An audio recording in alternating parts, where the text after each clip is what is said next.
Buongiorno, nella nostra nuova puntata di Hustling for Peace, in collaborazione fra Chiasso TV e il Comitato per la Pace del PEN International, abbiamo il piacere e l'onore di incontrare la presidentessa del PEN Club sloveno, fra l'altro un PEN Club molto, molto importante, un centro PEN molto importante proprio per il Comitato degli Scrittori della Pace, perché organizza tutti gli anni, già da oltre 60 anni, un importante convegno in Slovenia. Ci sarà un nuovo convegno anche nel maggio del 2022. Quindi il PEN sloveno si occupa di queste problematiche della pace nella regione dei Balcani, ma anche per quel che riguarda tutto il mondo.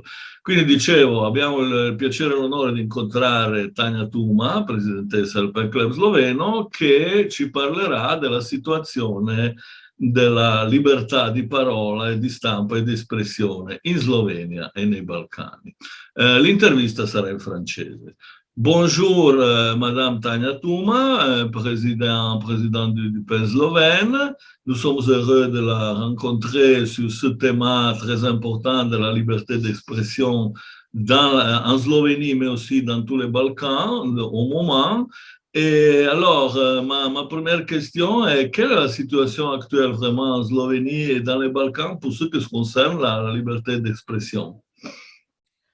Bonjour Sergio et merci pour cette invitation qui est très importante pour notre région parce que la région s'enflamme encore des conflits et de la haine.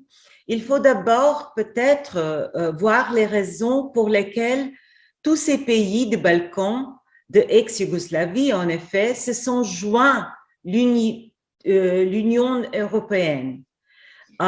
Donc, la raison principale était que pendant les 50 ans du communisme, il n'y avait aucune liberté d'expression, même la liberté personnelle a été en danger si quelqu'un a dit un mot ou a écrit quelque chose contre le régime ou contre Tito.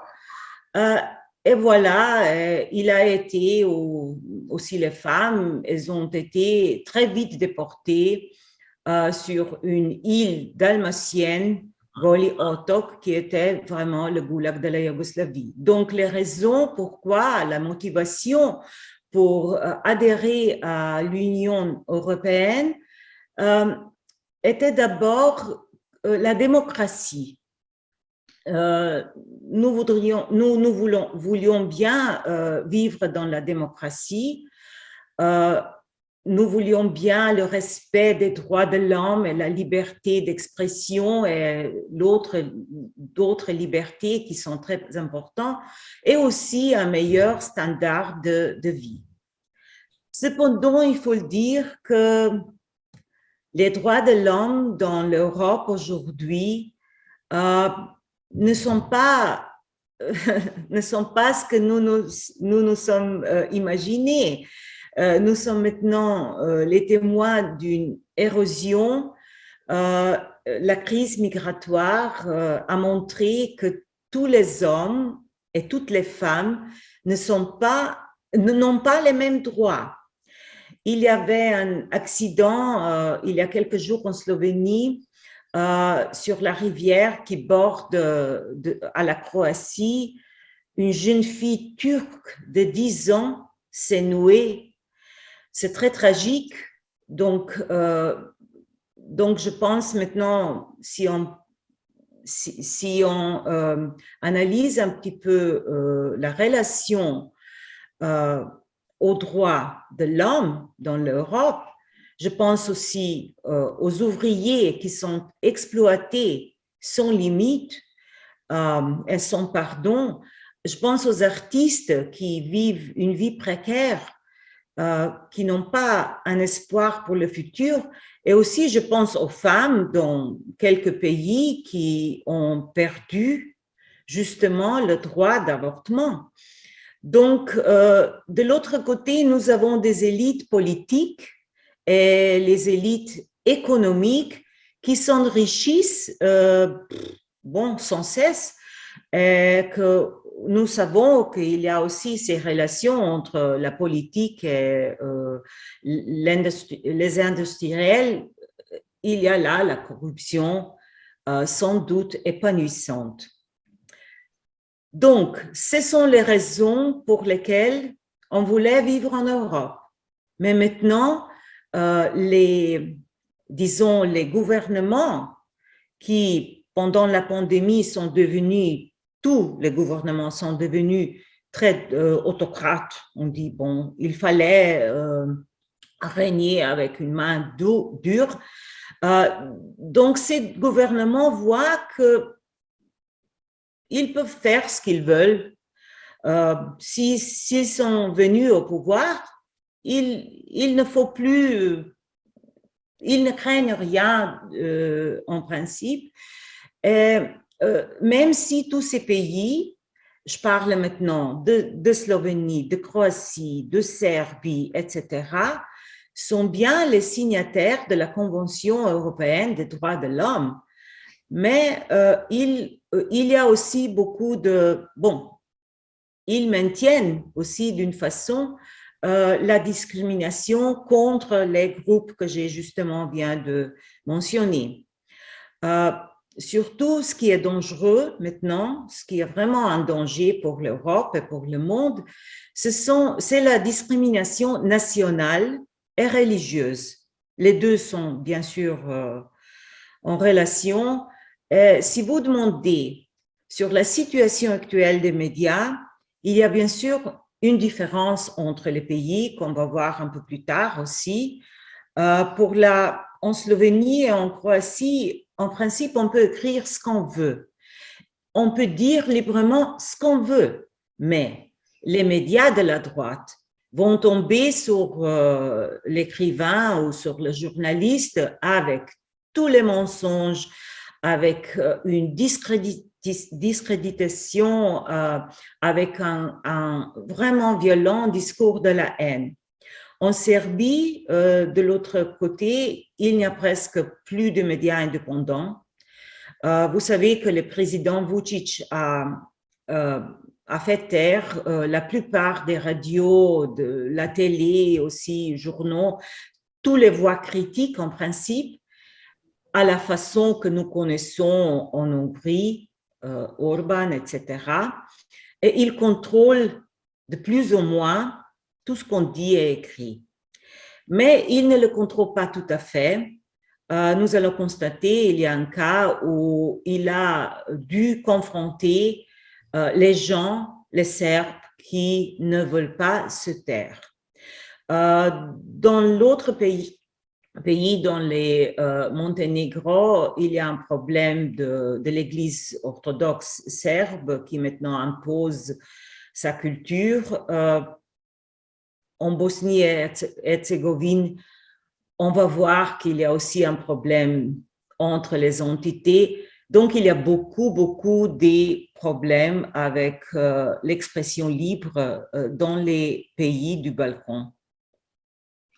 Alors, vraiment, ça peut retourner à l'expression pratiquement qui a mis en circulation l'intellectuel croate Predrag Matvejević, la démocratura, non, dans ses livres, un mix de démocratie et dictature dans la région de l'ex-Yougoslavie, et pas la pleine démocratie que vous attendiez avec l'adhésion à l'Union européenne. C'est déjà la démocratura de Matvejević, ce passage du communisme et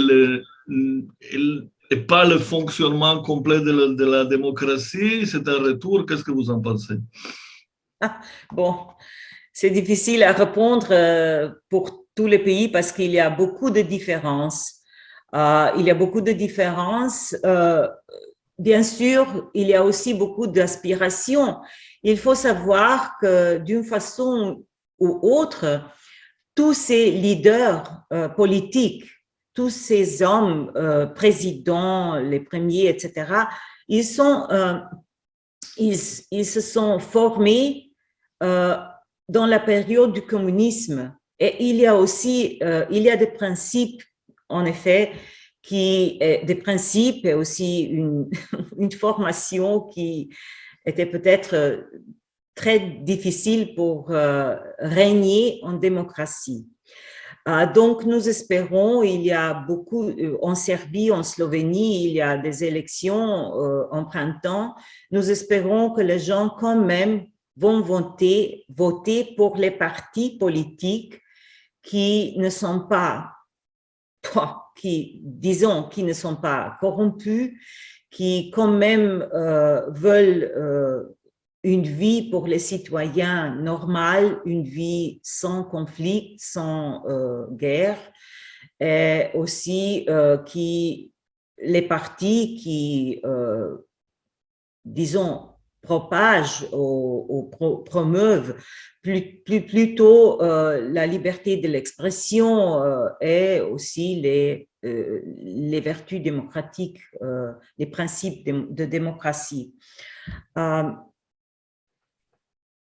Je ne sais pas, il faut quand même lutter pour la paix aussi dans la région. C'est pas seulement, bien sûr, la démocratie est la base pour la paix. Sans la démocratie, il n'y en aura pas, j'espère. je crois. Naturellement. Mais est-ce que vous croyez que les respectifs nationalismes, le nationalisme serbe, le nationalisme croate, le nationalisme slovène, sont encore confrontés entre eux avec une certaine violence, au moins, comme on dit, dans les mots, pas sur le terrain naturellement, ou cette phase de confrontation nationaliste entre les nouveaux pays pratiquement qui sont devenus après la Yougoslavie, ça au moins s'est arrêté un peu. La confrontation directe entre ces pays. Direct. OK. Oui, bon, il y avait un conflit entre les Slovènes et Croates pour cette région de la frontière qui ne s'est pas résolu tout à fait parce que c'est toujours les politiciens qui veulent manipuler les masses avec ces questions. Parce qu'en effet, dans la vie, il n'y a pas d'haine entre les Croates et les Slovènes. Nous sommes les mêmes, bon, nous sommes tous hommes, n'est-ce pas, et femmes. Ce qui est très dangereux, je crois, en moment, c'est la position serbe. La position serbe en Bosnie et Herzégovine, dans l'entité serbe, vous savez, où il y a le président Dodik, et, bon, toute le gouvernement de cette entité. Vous savez que au printemps, Monsieur Valentin Inzko a fait passer une loi contre la dénégation du génocide Srebrenica et contre le culte héroïque des gens qui ont été condamnés par le tribunal international criminel de la Haye parce que les voix se sont levées, que ce sont les héros de la nation serbe, etc. Mais la gestion serbe dans cette entité a proclamé qu'elle ne va pas reconnaître cette loi de Inzko et aussi que l'entité serbe va former sa propre armée.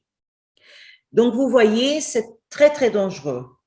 Et aussi, si vous ajoutez le populisme serbe à Belgrade, par exemple, il y avait un accident avec une journaliste serbe, Aida Čorović.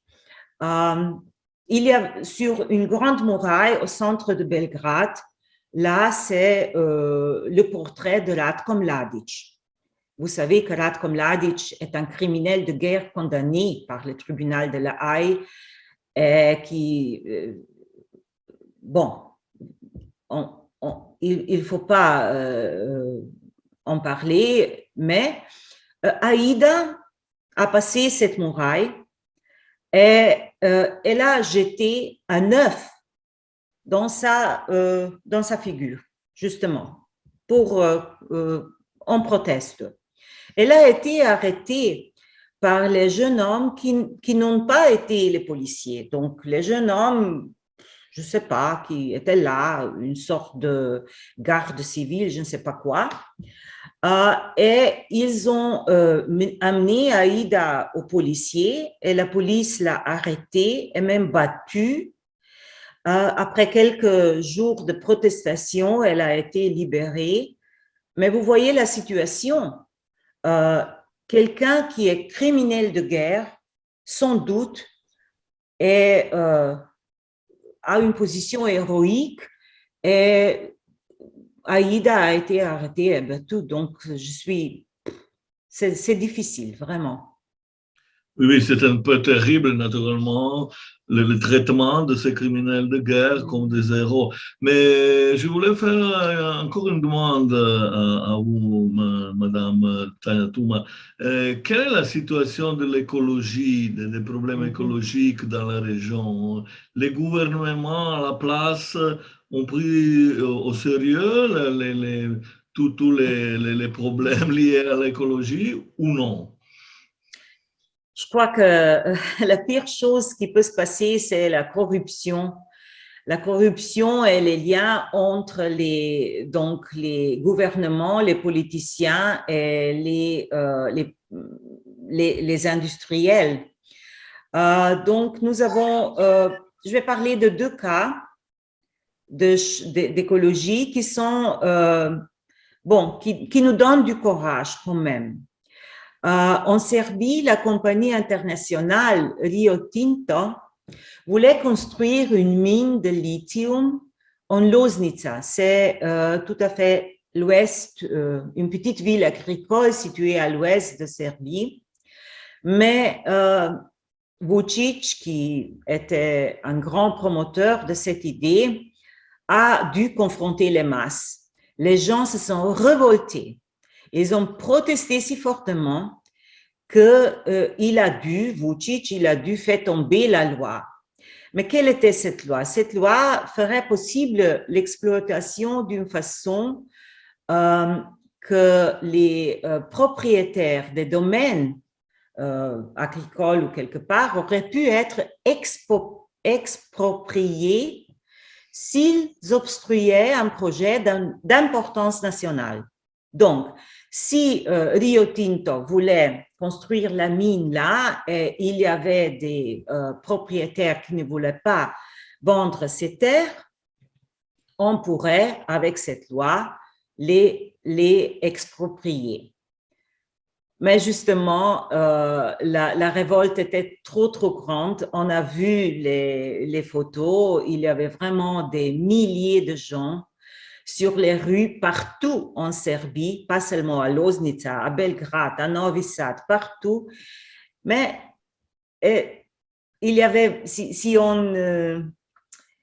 lit et si on voit ces faits divers, on a eu aussi les choses qui sont très intéressantes. Par exemple, une Serbe a dit, comment se fait que les grands projets de ce pays, Serbie, sont soudoyés avec l'argent de gens simples comme nous, les gens qui travaillent et payent les taxes. Et puis, il y a un autre activiste écologiste qui a dit, pourquoi tout le monde se tait? Où est l'opposition? Où est l'opposition politique pour dire quelque chose? Et voilà aussi un commentaire d'un homme de Loznica. Vraiment, c'était un homme qui a organisé aussi les marches. Et il dit une phrase qui m'est vraiment restée dans les oreilles. L'écologie est devenue une question politique. Je crois que c'est vrai et que vraiment dans toute la région, il faut voir il faut, disons, il faut vraiment rechercher comment la politique et les industriels sont liés et ce qui se fait. Peut-être comme un fait divers, le frère du président Vučić, selon les documents de Pandora, vous connaissez, il a les liens, ce frère, il a les liens avec les criminels. Donc, on rapproche à lui beaucoup de choses. Avant tout, on lui reproche qu'il force le développement de Serbie à la façon chinoise, sans s'occuper d'environnement. Bon, quand même, on verra ce que les Serbes décident aux élections en printemps 2022. La phrase, je trouve la phrase « l'écologie est devenue une question politique » très juste. Ça a aussi montré le référendum en Slovénie. C'était un référendum sur la loi que le gouvernement slovène voulait passer en printemps de cette année. Et il s'agissait de l'exploitation des bords de l'eau, donc les terrains sur les bords des lacs, des rivières et de la mer. Les organisations écologistes, la société civile, tout le monde s'est levé contre cette loi. Et nous nous sommes organisés et on est allé au référendum. Mais maintenant, les résultats sont vraiment étonnants.